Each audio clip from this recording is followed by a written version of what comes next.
Non-Monogamy Help is a podcast where your questions about open, non-monogamous or polyamorous relationships are answered. Our host, Lola Phoenix, will consult a licensed therapist with over a decade of experience to address your problems. Names and locations have been changed or censored to keep your questions anonymous. You're listening to Non-Monogamy Help, the podcast. Welcome to episode 74 of the Non-Monogamy Help podcast. I'm Lola Phoenix. Please send your questions to nonmonogamyhelp@gmail.com and they'll either be read in the podcast or the column anonymously. If you would like to read the columns and listen to the podcast, you can go to nonmonogamyhelp.com, subscribe to our newsletter by going to go.nonmonogamyhelp.com/email, and follow us on Twitter at nonmonogamyhelp and on Instagram at nonmonogamyhelp. If you would like to support the columns on the podcast, please consider becoming a patron. Even $1 a month supports the daily running of the columns on the podcast, and it just shows me a general vote of support, so I really, really appreciate it. You can do that by going to patreon.com/Lola Phoenix. If you donate $5 or more, or your local currency, with your name will be read at the end of the podcast with your permission. I'm bumbling on that one. That's fine. Anyway, let's get to this week's discussion question. If this is the first time you're hearing this, every week before I read the letter, I put forth a discussion question that you can use with your friends, partners, or anyone else to get to know them a little bit more. And I also answer it myself briefly to give you a little bit of context. This week's discussion question is, what makes a friend different from a partner to you? So I think this is a really interesting discussion question to have, especially within polyamory, because I think that a lot of what people grow up with in monogamy encourages people to separate friendships from partnerships, especially when we have words like just friends or more than friends. And a lot of times that comes around the idea of romantic feelings, or the idea of that a partner is someone that you feel romantic feelings for or that you have sex with, and that isn't necessarily always the case with every single person. So I guess for me, I would hope that my partners would be my friends. Like, I don't really want, I would find it really odd to have a partner that wasn't a friend. I think what makes it different is just someone saying that they are my partner or want to be my partner, or us agreeing that we are partners. And probably, I think with that would come some expectation of like emotional support or a little bit more romance than necessarily would be involved in a friendship. So that's kind of a little bit what the distinction is for me, although I wouldn't necessarily say that someone that I felt romantic for or that I slept with would have to be a partner. It just comes down to how we negotiate that individually. So let me repeat the question again. What makes a friend different from a partner to you? Let's get to this week's letter.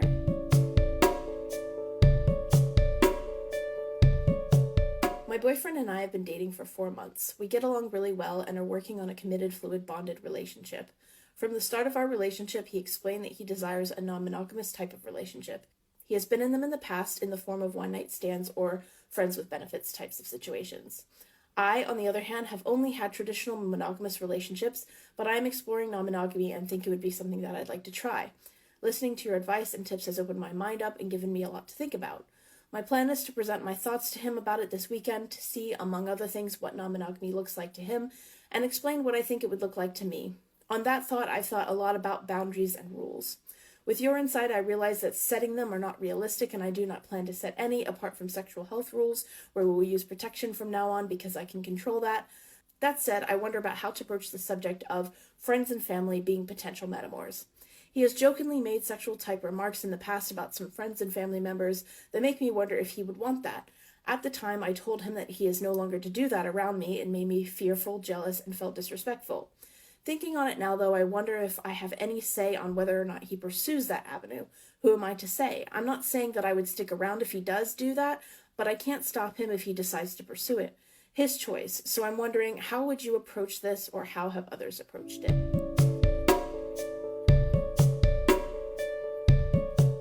Before we get to this week's answer, I'm going to quickly plug this episode's sponsor, BetterHelp. Quite often in a lot of my columns and podcasts, I encourage people to seek a polyamory-friendly therapist. For a lot of people looking locally for a therapist who understands polyamory or is willing to talk about it, can be impossible or out of their budget. BetterHelp allows you to find therapists online that you can send messages to at any time of the day, and they do offer some financial aid. You can get 10% off of your first month by using the promo code Non-Monogamy Help at checkout or going to betterhelp.com/non-monogamy help. let's get to this week's answer.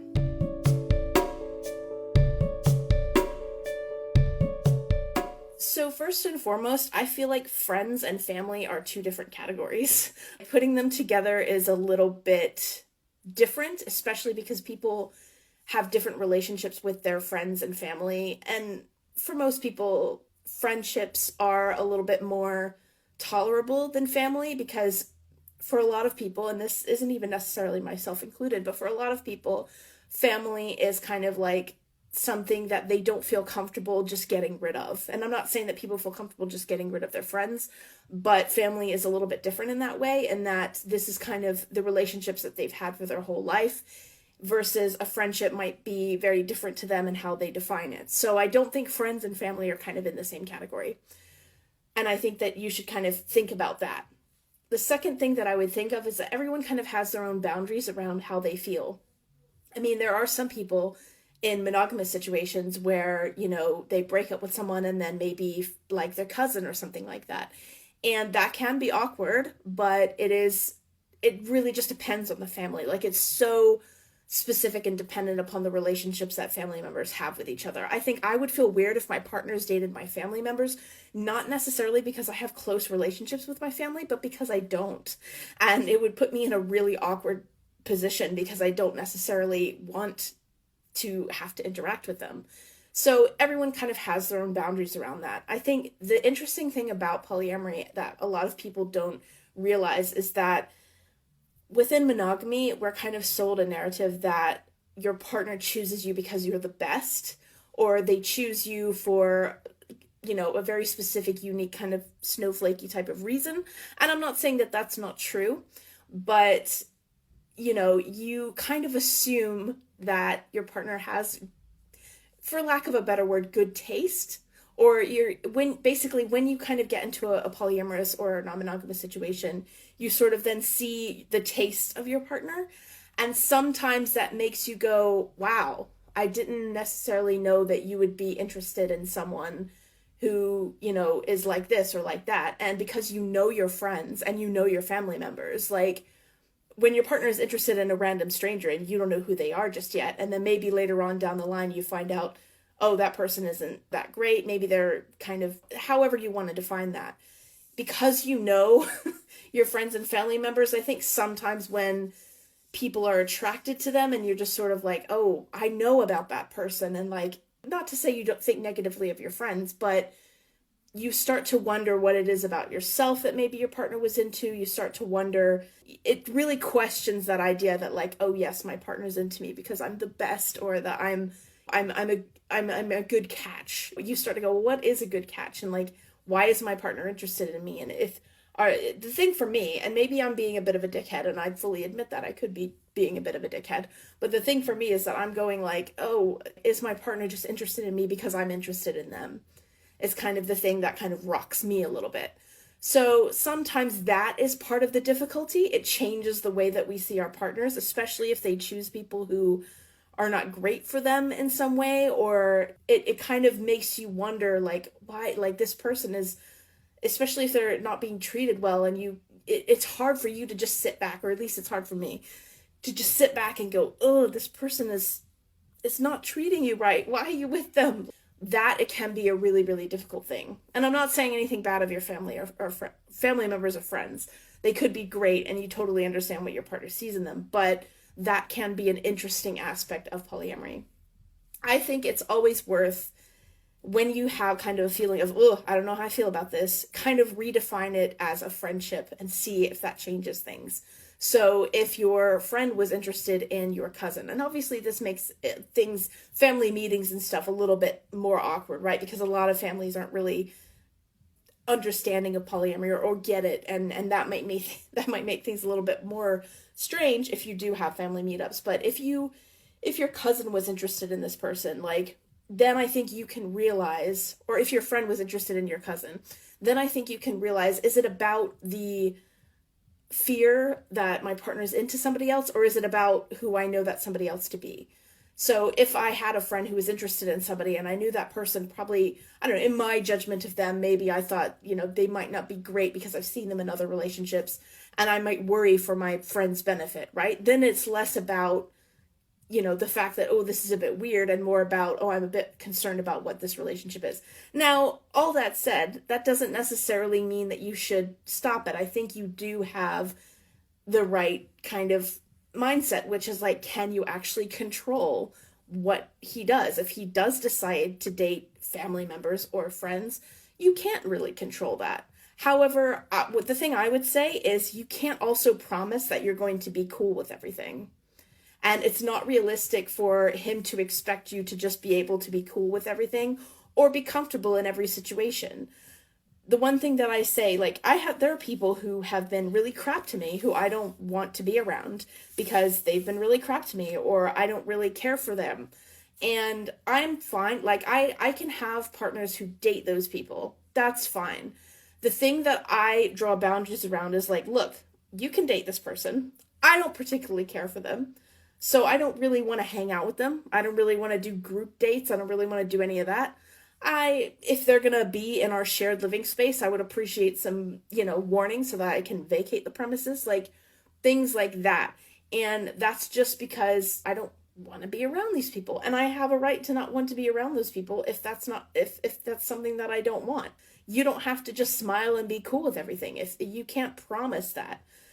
So you can draw those kind of boundaries. You can say, look, you can date whom you like. And I mean, this is exactly the same thing as if you were in a monogamous relationship and you disliked your partner's friends. And that happens sometimes. You're not obligated to like your partner's friends. And you can say, like, look, if you want to be friends with these people, I don't particularly care for them. They get on my nerves, whatever it is. So if they come around, let me know so I can go out, and don't invite me to like group stuff because I don't want to do that kind of thing. And maybe that makes things awkward, but it also makes it awkward for you to have to deal with that. So my approach to that wouldn't necessarily be don't date my family members or don't date my friends. I would just be honest about how I felt. Like, yeah, if you date my mom, that's going to be weird.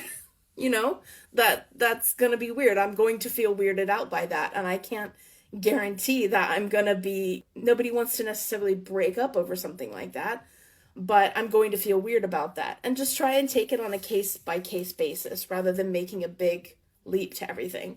And also be willing to question your initial kind of feelings of like, that's weird. Because, if I did have a partner who dated a cousin, for example, instead of like my mom or something like that, I think it would be weird.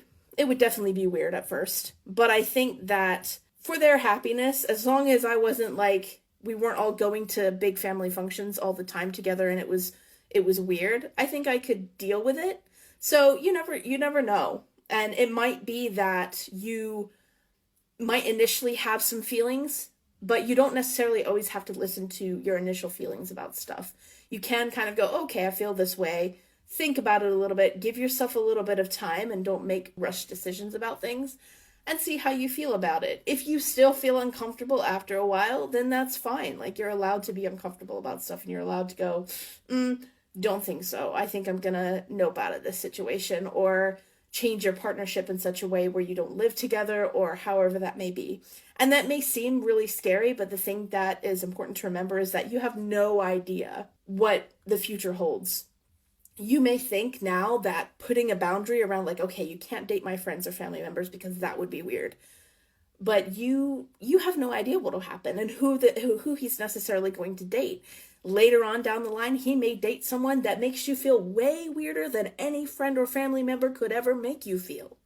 And you can't really control that. You may foresee some discomfort and maybe like, oh, I want to stop this.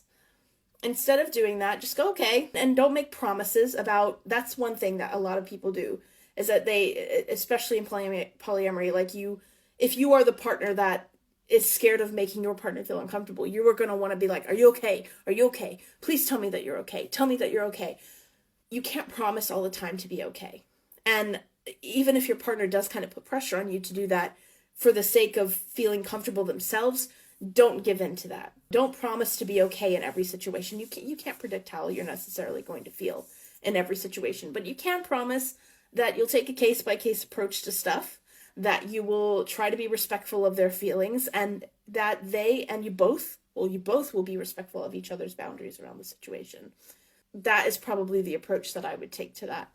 So again, to kind of wrap up, friends and family are, and for most people are very different categories. And so it's important not to just lump those together, because they are very different categories to a lot of people. Figure out amongst each other how you define those categories and what you think about that. Talk about it. The second thing is that it is interesting that within polyamory, the fact that you can see who else your partner chooses can sometimes affect your relationship, and sometimes for the better, sometimes for the worse. Sometimes it's just interesting to see the choices that your partners choose to make. And it does kind of call into question the narrative that monogamy gives you, which is that your partner has chosen you because you are the best and you have won the race and yada yada. And that is really a really interesting thing to experience. The third thing is, if you want to sit with your discomfort and kind of examine it and think about why it is that you feel the way that you do, it's always good to ask how would you feel if your friend did this instead of your partner, just because sometimes that takes a little bit of the fear of loss and the fear of sexual competition, a lot of the different things that people experience in polyamory, away from that, and makes you kind of a little bit calmer about it and makes you rethink it. And then last but not least, you can't promise that you're going to be happy about every choice, so don't promise that. He shouldn't be promising that either. Just try and take it case by case. Try to be willing to step back, think about your feelings a bit, not make any quick, harsh judgments. And also, don't be afraid to set boundaries around what you're willing to be around, because that's not necessarily a bad thing. Again, think about it as if you have a partner who, you're monogamous and you have a partner who has friends that you really don't like. Similar boundaries around that. It doesn't mean you have to break up, but it does mean that you kind of have to work around that. So I hope that helps, and good luck.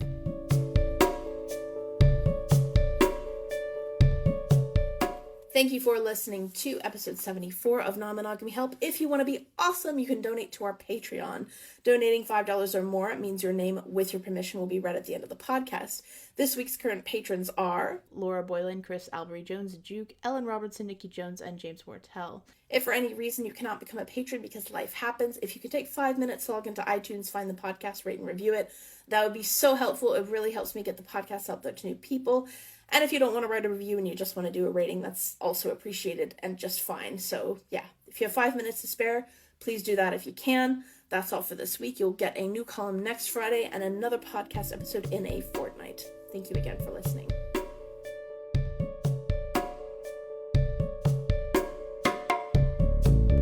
You've been listening to Non-Monogamy Help. Our music has been provided by Chris Albury Jones at albury-jones.com, and our podcast art was made by Dom Young at domduong.com.